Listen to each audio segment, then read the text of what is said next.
कृष्ण। आज हम श्रीमद् भगवत गीता में जानेंगे यज्ञों के द्वारा प्रसन्न होकर देवता तुम्हें भी प्रसन्न करेंगे और इस तरह मनुष्यों तथा देवताओं के मध्य सहयोग से सबों को संपन्नता प्राप्त होगी। तात्पर्य, देवतागण सांसारिक कार्यों के लिए अधिकार प्राप्त प्रशासक हैं।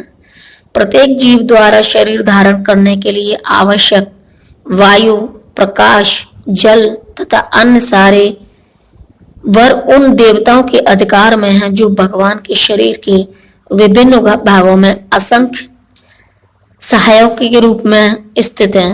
उनकी प्रसन्नता तथा अप्रसन्नता मनुष्य द्वारा यज्ञ की संपन्नता पर निर्भर है। कुछ यज्ञ किन्हीं विशेष देवताओं को प्रसन्न करने के लिए होते हैं, किंतु तो भी सारे यज्ञों में भगवान विष्णु को प्रमुख भोक्ता की भांति पूजा जाता है।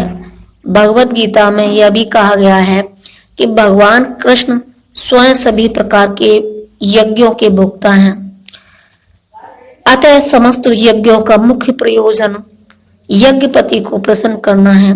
जब ये यज्ञ सुचारू रूप से संपन्न किए जाते हैं तो विभिन्न विभागों के अधिकारी देवता प्रसन्न होते हैं और प्राकृतिक पदार्थों का अभाव नहीं रहता। यज्ञों को संपन्न करने से अन्य लाभ भी होते हैं, जिनसे अंततः भव बंधन से मुक्ति मिल जाती है। यज्ञ से सारे कर्म पवित्र हो जाते हैं, जैसा कि वेद वचन है। यज्ञ से मनुष्य के खाद्य पदार्थ शुद्ध होते हैं और शुद्ध भोजन करने से मनुष्य जीवन शुद्ध हो जाता है।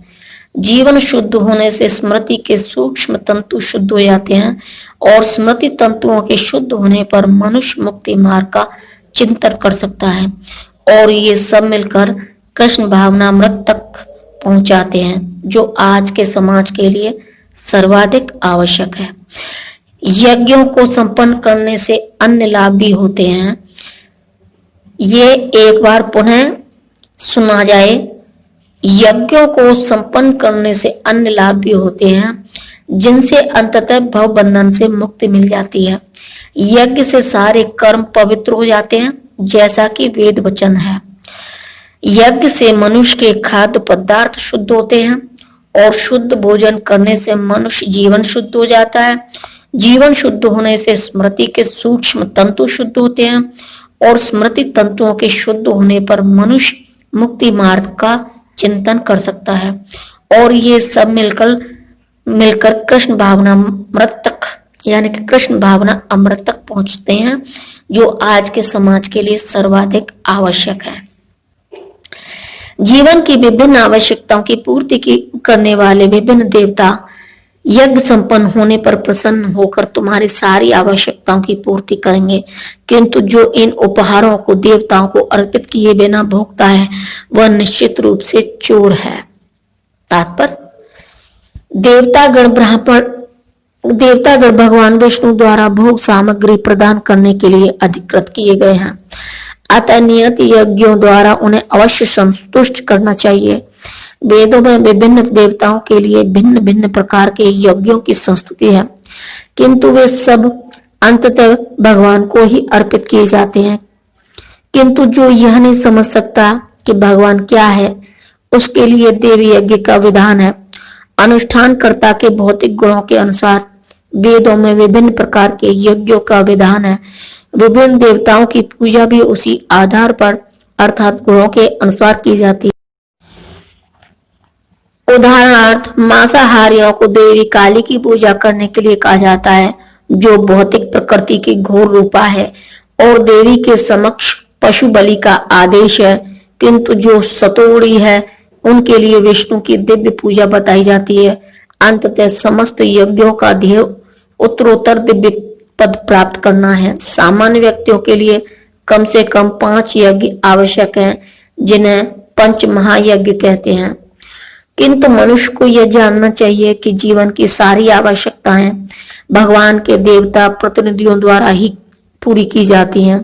कोई कुछ बना नहीं सकता। उदाहरणार्थ, मानव समाज के भोज्य पदार्थों को ले।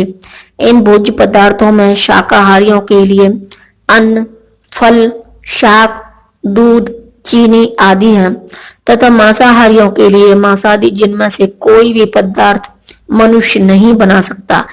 एक और उदाहरण लें, यथा ऊष्मा, प्रकाश, जल, वायु आदि जो जीवन के लिए आवश्यक है, इनमें से किसी को बनाया नहीं जा सकता। परमेश्वर के बिना न तो प्रचुर प्रकाश मिल सकता है, न चांदनी, न वर्षा, न प्रातकालीन समीर ही, जिनके बिना मनुष्य जीवित नहीं रह सकता।